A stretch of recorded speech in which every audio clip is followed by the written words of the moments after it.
All right, fellas, it's Eric Bugenhagen, better known as Professor Girth, reporting in here with no real clear direction or talking points. All I know is I've scarfed down a cup of Joe, sucking down some Ricky's Rotund Raspberry as we speak, because I'm about to horse, heft, and heave some tremendous loads.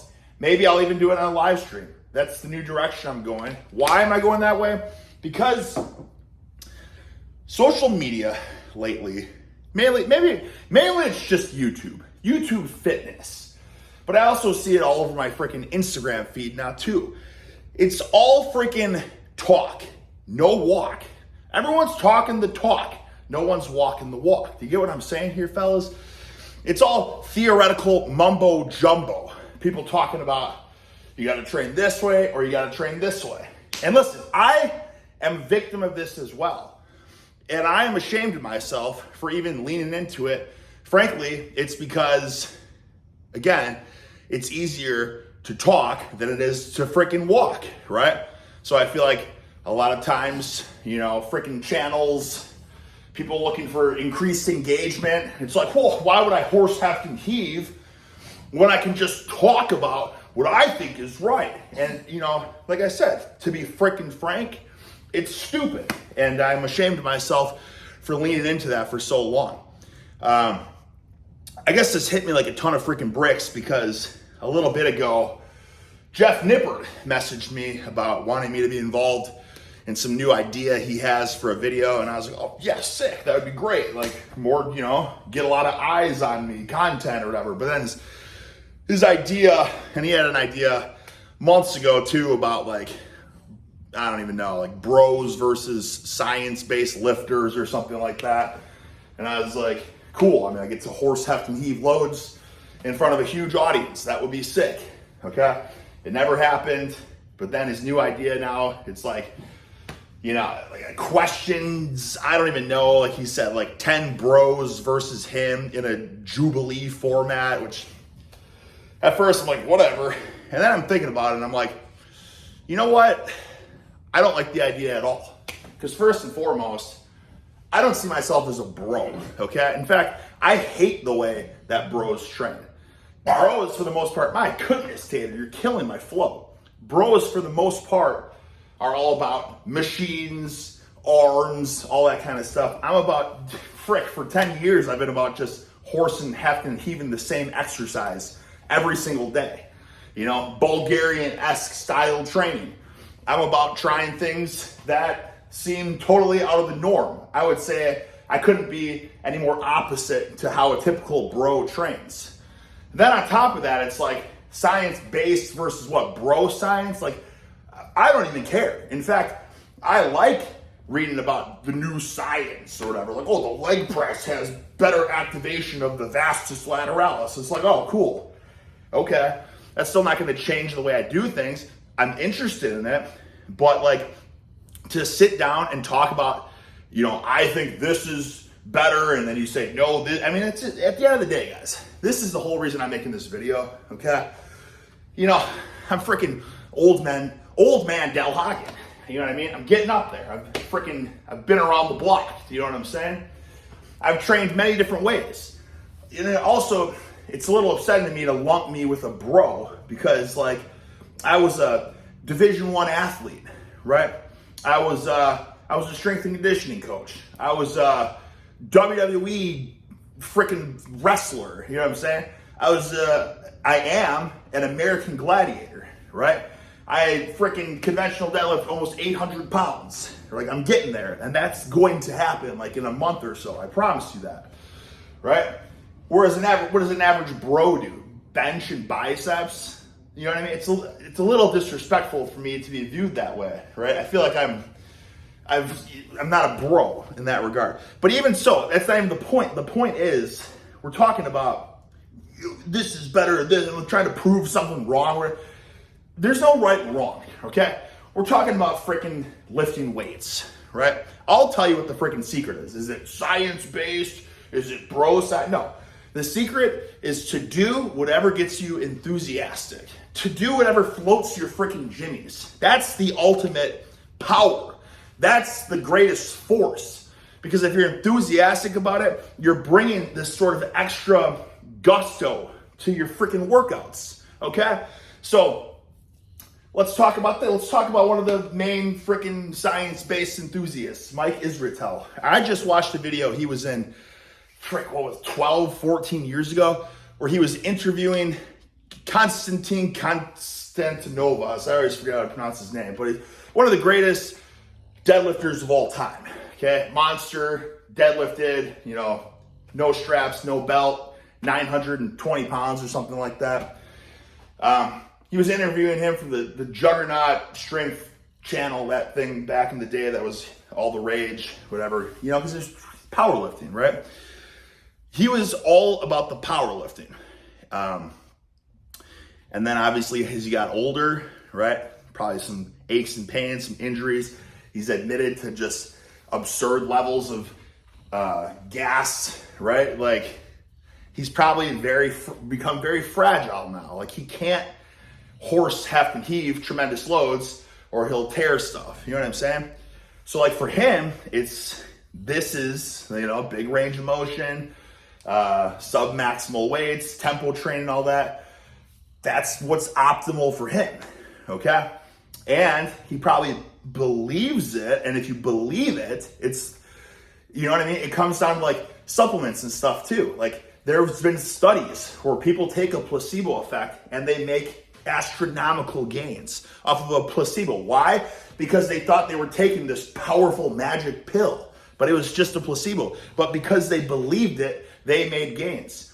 So for the people that have trained one way or another, and now they're like reading all this, they're getting all this science-based training info, and they're super excited about it, and like, this is gonna work because there's 20% greater stimulation. You know what? It just might work for you, okay? It just might work because you are convinced. You have the belief that something will work is the greatest tool, right? Just like for me, when I was deadlifting, doing deadlift variations every single day, I had the belief that I could put 5 or 10 more pounds on. And I was young, so injuries weren't even a factor. Like I didn't have any knee problem. I never had back pain or anything. So in my mind, I'm like, I can do this. I believed it. And anytime I would do a variation in like a month's time or so, I would put 100 pounds on that lift. It's like, how is that even possible? I freaking believed it. I believed in it, and I was excited about it, and I brought fire and enthusiasm to it. And that's the most important thing, right? If you are, take the opposite side of the coin. A lot of people were doing the science-based training, right? And then they flipped over to just freaking horsing, hefting, and heaving weights with minimal care about tempos and, just freaking going for broke with the weights. And I've had so many messages and comments saying, oh, Ricky, Sticky Ricky, ever since I started horsing hefty loads, I've made the best gains of my life.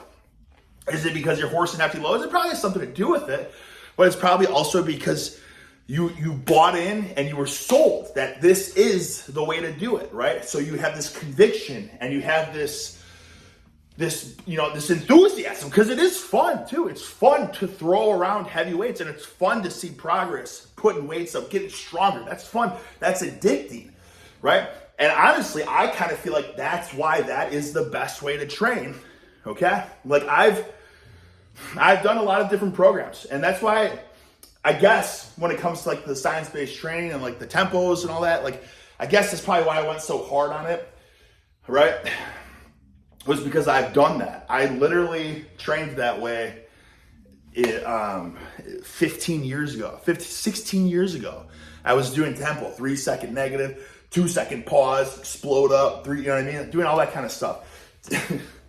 And for me, I didn't get any stronger. I didn't make any gains. And then it wasn't until I told you, I met this Russian guy who taught me all about kettlebells, how to hip hinge, how to deadlift, squats, behind the back deadlift, variations, all that kind of stuff. And I did nothing but that kind of stuff. And I put 10 pounds on, just doing like maxing out those lifts. And that's why 100% sold. Like I've done that and I've done that. And in my mind, that's why that works. But also, it could maybe just be that I had more enthusiasm to train that way because I was more addicted and excited to putting 5 pounds on the bar every single time. You know, saying I did 4 plates, now I'm 5 plates, and just like dreaming about it, dreaming about getting stronger, right? Like that's like enthusiasm and excitement and fire. Those are things that take you to the freaking top of the mountain, right? And no matter what you do, it doesn't have to be horse and heaven heaven. Any line of any job, of any hobby, anything, right? So there's no right or wrong. It's just basically what gets you fired the hell up. And I can relate that so much to like, well, you can relate it to anything, but I'm gonna pick this example, like playing guitar. I started playing guitar as a kid, and my brother had like books of scales and stuff, and I wasn't excited to do that, okay? I just liked songs I liked, and I just like to learn the tabs, okay? And at first I like learned the songs upside down because I didn't know how to read the tabs and all that. But over time, I got better and better. I'm not a great guitar player by any means. I'm a hobby player. I'm not great. But I can promise you that if I was to just try to learn scales and chords and all that kind of stuff, and like I probably wouldn't have stuck with it, right? Is this way to learn it better than this way to learn it? It just depends. That's what I'm trying to say, right? And then over time, I'm like, oh, I probably should learn some scales, right? As you get, and it's the same thing. Like if some people are gonna start, they're new lifters and they wanna start with science-based training, all like complicating it and all that, that's fine. And eventually they're probably gonna be like, you know what, I should go into like a powerlifting phase, or you know what I mean? They're gonna it's gonna get old, it's gonna get stale, and they're gonna say, it doesn't work anymore. And it's true, like nothing works the exact same and at the exact same rate year after year after year, okay?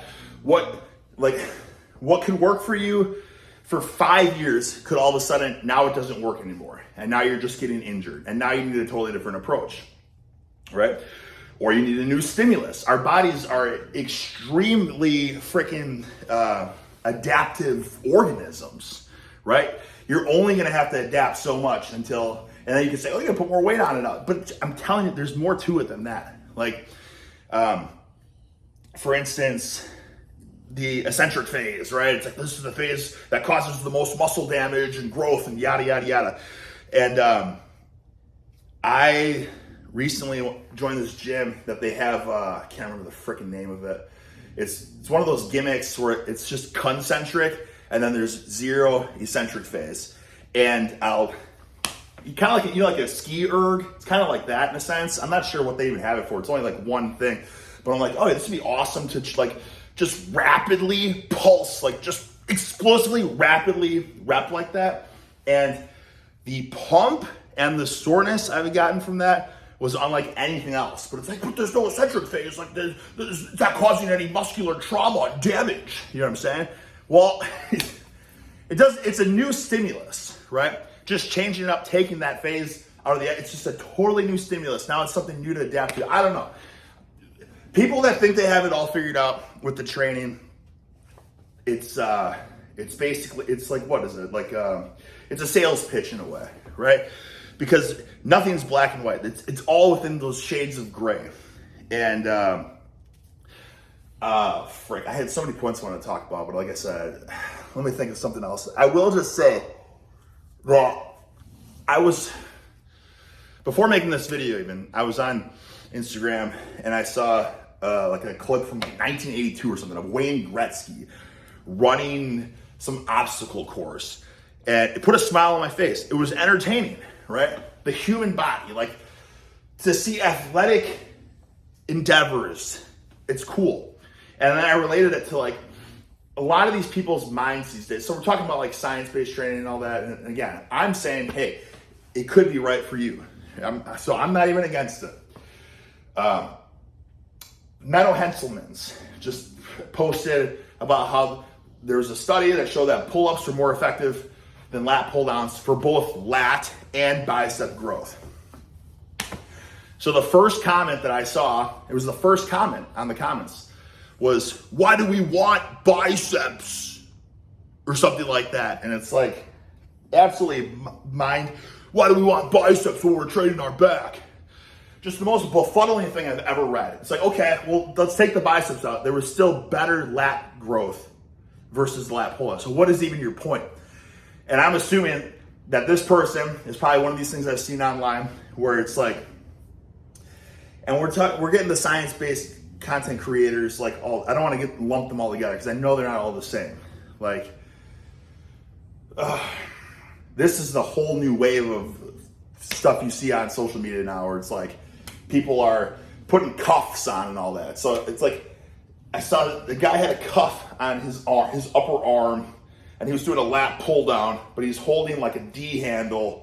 So there's just holding a handle just to squeeze something, but then he had a cuff so he's doing a lat pull down with just his upper arm, probably to take the biceps and just to isolate the lats. Which, I'm sorry, but you're probably, since when has our body now become just compartments of muscle? You know what I'm saying? Like, what happened to the whole theory of irradiation? That the harder you squeeze the dumbbell, like the thick handle, like the more forearms, the harder your biceps are going to contract, right? It's all a chain, right? Our body is a system. You can't just, yes, you can isolate to a degree, but you can't totally remove things. So like, if you want to be absolutely all show and no go, then yeah, try to work your lats like without having any biceps in. But what happens to like physicality and wanting to do cool stuff? I just feel like 10, 15 years ago, like YouTube fitness, not to say or for better or for worse, but it was people doing like cool stuff and like lifting and like even on the big channels, they were just lifting. Everyone's trying to get stronger and it's kind of motivating to see. You're seeing people make progress. Like progress, that's motivating. When I go, like I can turn on YouTube now and for the most part, it's all talking. People are just talking theoretically. This is it. No, that's not it. That's stupid. No, this is why that's stupid. Like both sides of the coin. Like it's just like both sides come off as little bitches, basically. Do you know what I'm saying? Like, and again, I have to slap myself on the wrist because I fell victim to this as well. But that's what my whole point. Like, I want to get away from it, and I want to start live streaming like actual workouts because I feel like it's like do as I do, not as, or what the frick is it? No, you know what the saying is like do as I say, not as I do or whatever, but that's ass backwards. So like all these theoretical things, like is this how people are even training? You know what I mean? Like, oh, this is this optimal way and all that. But then if you catch them in the public, are they just doing, you know, who knows? But that's why it's like, let's get back to freaking documenting real progress. And within that real progress, there'll be tidbits, but it's the excitement and it's the enthusiasm. And that's what's contagious. I think that's what's fun to watch. Ultimately, bickering back and forth about theory is just, it's honestly, I think it's killing the vibe for sure. Like I've stopped even going to YouTube to watch fitness stuff altogether for the most part. Like I said, I can't really get away from it on Instagram because you got your feed and all that, and I'm seeing all that mumbo jumbo.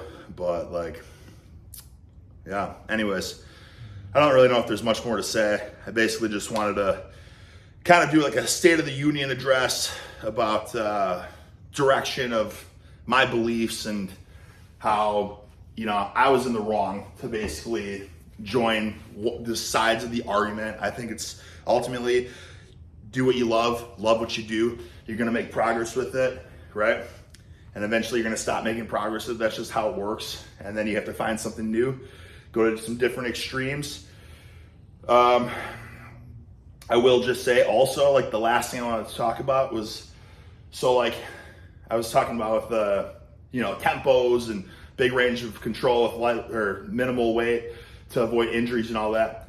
I don't know, we're super disconnected from the last time I said that, but basically I just wanted to give my 2 cents as well as, well, people are like, oh, you'll get better growth. Well, the thing is, you also have to be careful about tremendous ranges of motion, because like in my case, when I was trying to avoid injury, like when I had, getting ready for American Gladiators, like I didn't want to get hurt, so I wasn't doing heavy stuff basically. So this just goes to show, right? There's no right or there's no wrong. It's not black or white. I was literally on a chest press machine with like half the stack. Normally, if I do this chest press machine, I'll do the full stack and I'll add resistance bands to it and go heavy as hell. I had half the stack on, and I'm like, well, let's just get some big range of motion. And with the big range of motion, half the weight, I had some sort of pull in my try. I don't know exactly what it was, but like it hurt to do like full extension for like a month. Okay.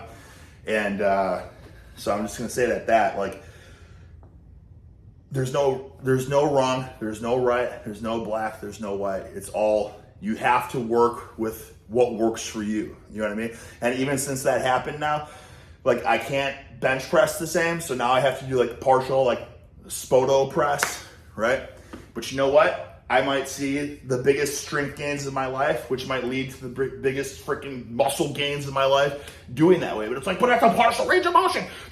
We all know that the most hypertrophic rate part is the stretch on the bottom. Like you see that argument so much too. And frick, guys, like it's all about the stimulus, right? There's not one way, and it's such a weird saying because like where did the saying come from? Did people skin cats a lot back in the day? Who knows? But like there's more than one way to skin a cat, right?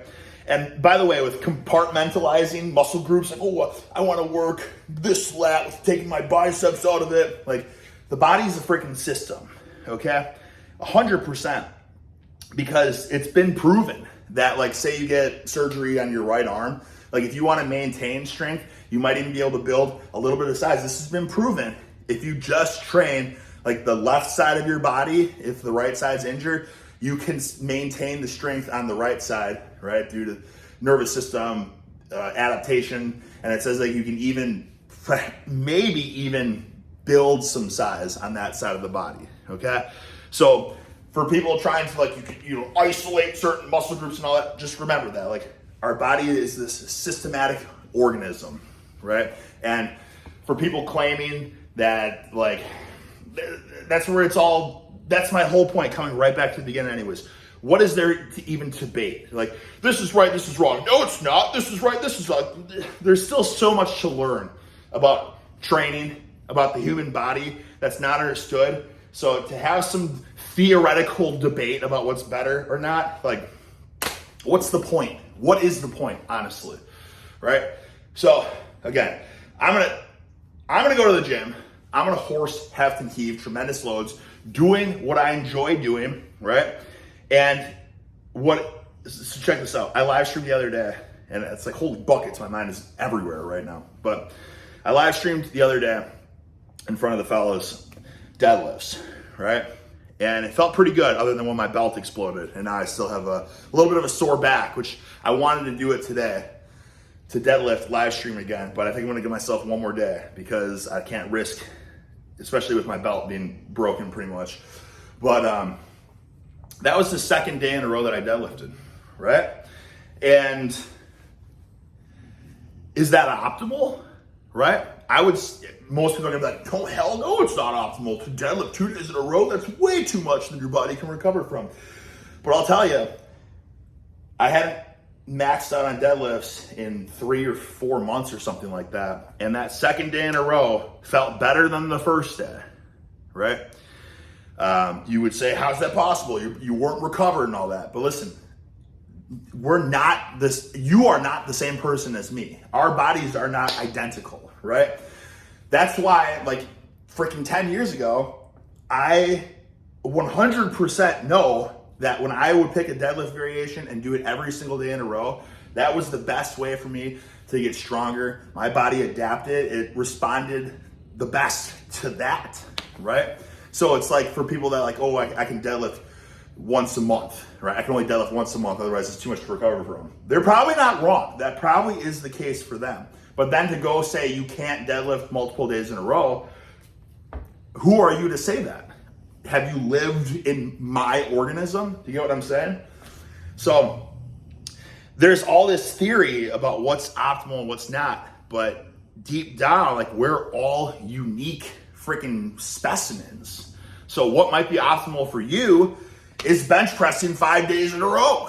That might lead to the biggest strength and muscle gains for you, right? No one can say that it's not true until they literally test your body doing that and then test your body doing something, you know what I mean? Like, but that's never gonna happen. So what's the alternative? The alternative is to try everything and figure out what works the best for you. That's why for the longest time when I was doing the same lift every day, like, there was always so much talk about how it's so stupid and nobody can do that, you're just gonna get injured and all that. And then other people were like, well, I did, and I got really strong with it. And probably a lot of the people saying you can't do it just never even tried it. That's the thing. A lot of times these arguments are coming from people that haven't even tried it. They don't even know. How can you tell me I'm wrong if you don't even know because you've never done it yourself? You know what I mean? Anyways, that's it. There's nothing to talk about, nothing more. Just a little tangent. I'm going to go horse hefty heave, and I will see you guys probably most likely in the freaking rat's nest. Probably going psycho, going heavy with a big smile on my face, having the time of my life because I'm freaking doing what I love. And that's what it's about. Do what you love what you do. Pick whatever gets you freaking excited, gets you fired up. That's sustainable. If any style of training is not sustainable for you probably don't even do it because it's not freaking sustainable. Find what you love to freaking do and only do that. If something's important to you, try doing it every single day. If it's not important to you, try not doing it at all. See what happens, right? I tell people all the time, like, brother, if you don't care about legs, like you're cool having chicken legs or whatever, don't even work them. You don't even need to. Don't even work them. If you just want big arms, just freaking train your arms every day and see what happens. Right? There's no right or wrong. You'll see what happens. Eventually you'll be like, okay, yeah, I can't recover from it. Or you'll be like, holy buckets, wow, I put an inch on my arms, right? Or you're like, okay, maybe I need to do biceps one day, triceps the next day, right?